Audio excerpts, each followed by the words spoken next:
I recently retired from the California Highway Patrol after 23 years of service. The majority of those 23 years was spent patrolling the southern end of Marin County, which includes the Golden Gate Bridge. The bridge is an iconic structure, known worldwide for its beautiful views of San Francisco, the Pacific Ocean, and its inspiring architecture. Unfortunately, it is also a magnet for suicide, being one of the most utilized sites in the world. The Golden Gate Bridge opened in 1937. Joseph Strauss, chief engineer in charge of building the bridge, was quoted as saying, "The bridge is practically suicide-proof. Suicide from the bridge is neither practical nor probable. But since its opening, over 1,600 people have leapt to their death from that bridge." Some believe that traveling between the two towers will lead you to another dimension. This bridge has been romanticized as such. That the fall from that frees you from all your worries and grief, and the waters below will cleanse your soul. But let me tell you what actually occurs when the bridge is used as a means of suicide. After a free fall of 4 to 5 seconds, the body strikes the water at about 75 miles an hour. That impact shatters bones, some of which then puncture vital organs. Most die on impact. Those that don't generally flail in the water helplessly and then drown.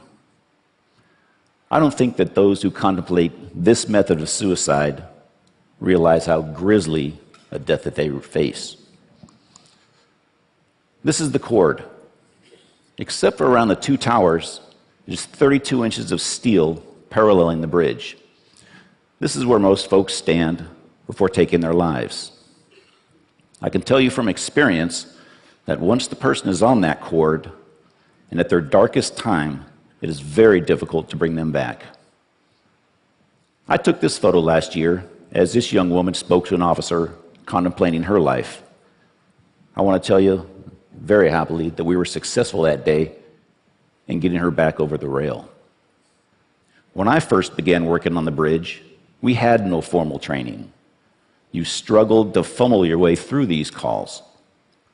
This was not only a disservice to those contemplating suicide, but to the officers as well. We've come a long, long way since then. Now, veteran officers and psychologists train new officers. This is Jason Garber. I met Jason on July 22nd of last year when I received a call of a possible suicidal subject sitting on the cord near mid-span. I responded, and when I arrived, I observed Jason speaking to a Golden Gate Bridge officer. Jason was just 32 years old and had flown out here from New Jersey. As a matter of fact, he had flown out here on 2 other occasions from New Jersey to attempt suicide on this bridge. After about an hour of speaking with Jason, he asked us if we knew the story of Pandora's box. Recalling your Greek mythology, Zeus created Pandora and sent her down to earth with a box and told her never, ever open that box. Well, one day, curiosity got the better of Pandora, and she did open the box. Out flew plagues, sorrows, and all sorts of evils against man. The only good thing in the box was hope. Jason then asked us, what happens when you open the box and hope isn't there? He paused a few moments, leaned to his right, and was gone. This kind, intelligent young man from New Jersey had just committed suicide. I spoke with Jason's parents that evening, and I suppose that when I was speaking with them that I didn't sound as if I was doing very well. Because that very next day, their family rabbi called to check on me. Jason's parents had asked him to do so. The collateral damage of suicide affects so many people. I pose these questions to you. What would you do if your family member, friend, or loved one was suicidal? What would you say? Would you know what to say? In my experience, it's not just the talking that you do, but the listening. Listen to understand. Don't argue, blame, or tell the person you know how they feel, because you probably don't. By just being there, you may just be the turning point that they need. If you think someone is suicidal, don't be afraid to confront them and ask the question. One way of asking them the question is like this. Others in similar circumstances have thought about ending their life. Have you had these thoughts? Confronting the person head on may just save their life and be a turning point for them. Some other signs to look for: hopelessness, believing that things are terrible and never going to get better. Helplessness, believing that there's nothing that you can do about it. Recent social withdrawal and loss of interest in life. I came with this talk just a couple of days ago, and I received an email from a lady that I'd like to read you her letter. She lost her son on January 19th of this year. And she wrote me this email just a couple of days ago, and it's with her permission and blessing that I read this to you.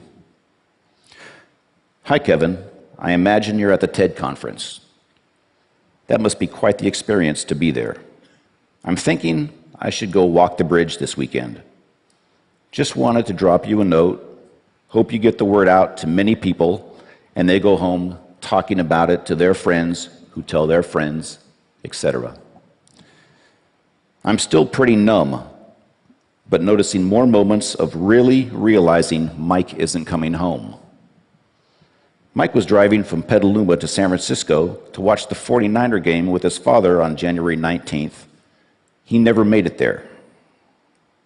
I called Petaluma police and reported him missing that evening. The next morning, 2 officers came to my home and reported that Mike's car was down at the bridge. A witness had observed him jumping off the bridge at 1:58 p.m. the previous day. Thanks so much for standing up for those who may be only temporarily too weak to stand for themselves. Who hasn't been low before without suffering from a true mental illness? It shouldn't be so easy to end it. My prayers are with you for your fight. The GGB, Golden Gate Bridge, is supposed to be a passage across our beautiful bay, not a graveyard. Good luck this week. Vicky. I can't imagine the courage it takes for her to go down to that bridge and walk the path that her son took that day. And also the courage just to carry on. I'd like to introduce you to a man I refer to as hope and courage. On March 11th of 2005, I responded to a radio call of a possible suicidal subject on the bridge sidewalk near the North Tower. I rode my motorcycle down the sidewalk and observed this man, Kevin Berthia, standing on the sidewalk. When he saw me, he immediately traversed that pedestrian rail and stood on that small pipe which goes around the tower. For the next hour and a half, I listened as Kevin spoke about his depression and hopelessness. Kevin decided on his own that day to come back over that rail and give life another chance. When Kevin came back over, I congratulated him. This is a new beginning, a new life. But I asked him, what was it that made you come back and give hope and life another chance? And you know what he told me? He said, you listened. You let me speak, and you just listened. Shortly after this incident, I received a letter from Kevin's mother, and I have that letter with me, and I'd like to read it to you. Dear Mr. Briggs, nothing will erase the events of March 11th, but you are one of the reasons Kevin is still with us. I truly believe Kevin was crying out for help. He has been diagnosed with a mental illness for which he has been properly medicated. I adopted Kevin when he was only 6 months old, completely unaware of any hereditary traits. But thank God, now we know. Kevin is straight, as he says. We truly thank God for you. Sincerely indebted to you, Narvella Berthia. And on the bottom, she writes, P.S. When I visited San Francisco General Hospital that evening, you were listed as the patient. Boy, did I have to straighten that one out. Today, Kevin is a loving father and contributing member of society. He speaks openly about the events that day and his depression in the hopes that his story will inspire others. Suicide is not just something I've encountered on the job. It's personal. My grandfather committed suicide by poisoning. That act, although ending his own pain, robbed me from ever getting to know him. This is what suicide does. For most suicidal folks, or those contemplating suicide, they wouldn't think of hurting another person.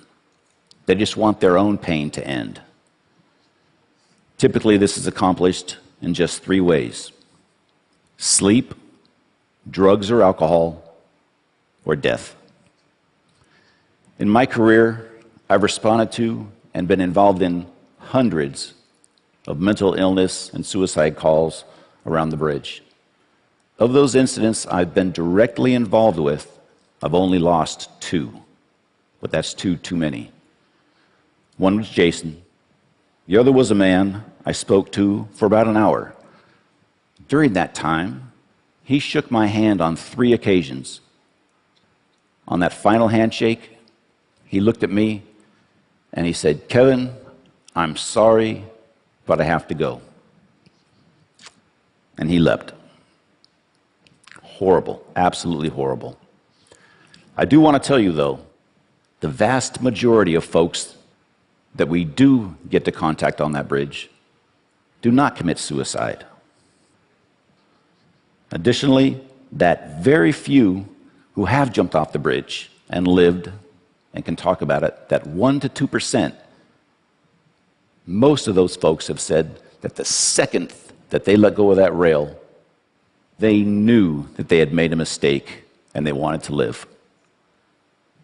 I tell people the bridge not only connects Marin to San Francisco, but people together also.